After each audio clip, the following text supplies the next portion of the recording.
So what's up, guys? Minister Andrew talking to a spiritual word from the Holy Ghost Ministries. Hey, and today we'll be talking about accountability, keeping silence, and pay without purpose.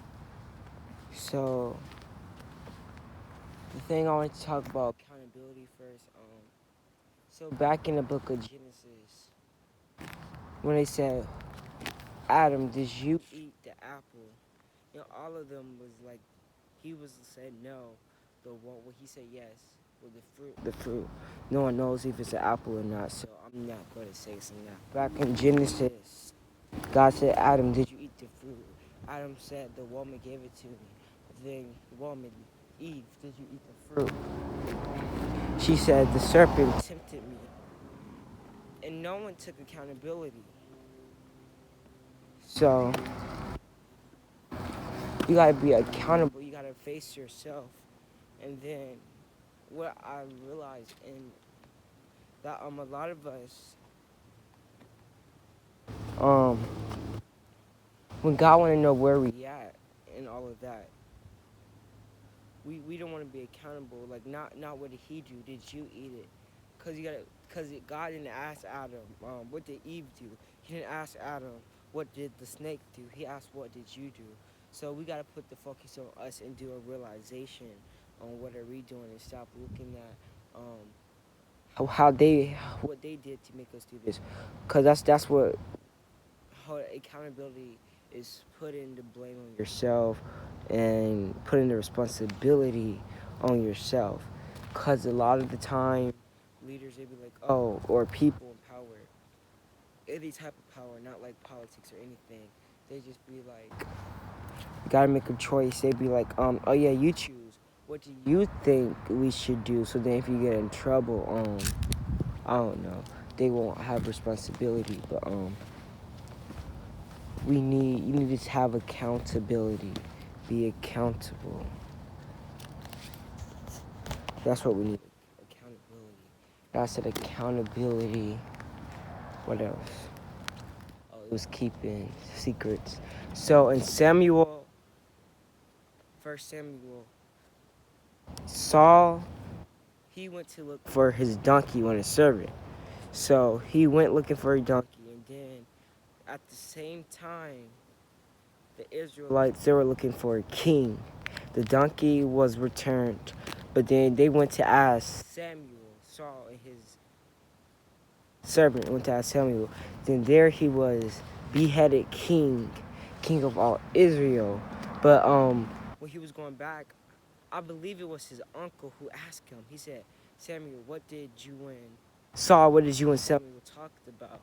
And he said, oh, he just assured me that the donkey is safe. And that's how we gotta look at it all the time. We don't gotta tell people what God tell us, or we don't tell everybody, but we have conversations. We don't gotta tell people about our conversations. It's okay to keep it there, because it may be something personal. It may be attack. Because if we look back to Genesis, like we were just in, Joseph, he went through all of that because he told his dream prematurely. But anyways, it still worked out for the good of him, because all things work in the good of those who love the Lord. And the book of Joseph, or the book of Genesis, but like his chapter and all of that, it's a good book about forgiveness and how you don't want to sit there and sit in unforgiveness, sit in betrayal, sit in people forgetting you, sit in, well, what, let me see, when his father children did that to him, that was betrayal. And then when he was on the slave, when he was a slave, and the wife did that to him, he could have sat and lies or blame, because he didn't even do that. He didn't sit in that, but since he didn't sit in it, God can still use him.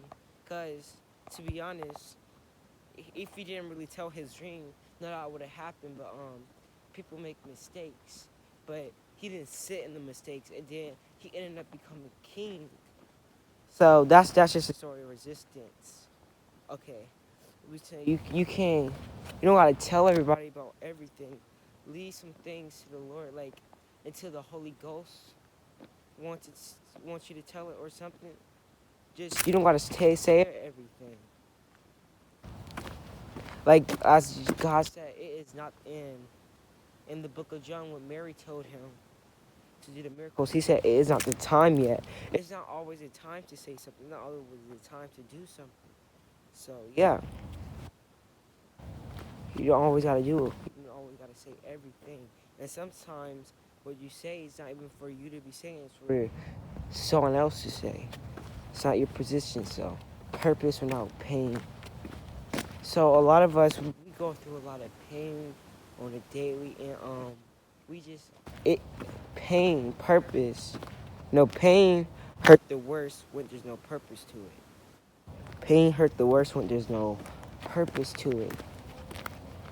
That's why I encourage everybody out there, for no matter what they've been through, to find a purpose from the pain, to grow from it, to sprout some seeds and to become a better person because of it. Because pain without purpose, that's detrimental. It just hurt. Pain without purpose hurts. So find some purpose to it. Give a purpose. Ask God, what was the purpose of this? Also, talking on purpose.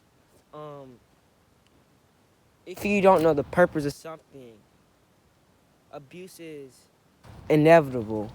Say if you have a glove and you don't know the purpose of it, you're gonna be using it as a washcloth. You'll probably use it as a leash. I don't know. But if you don't know the purpose of something, then abuse is inevitable. Let's go!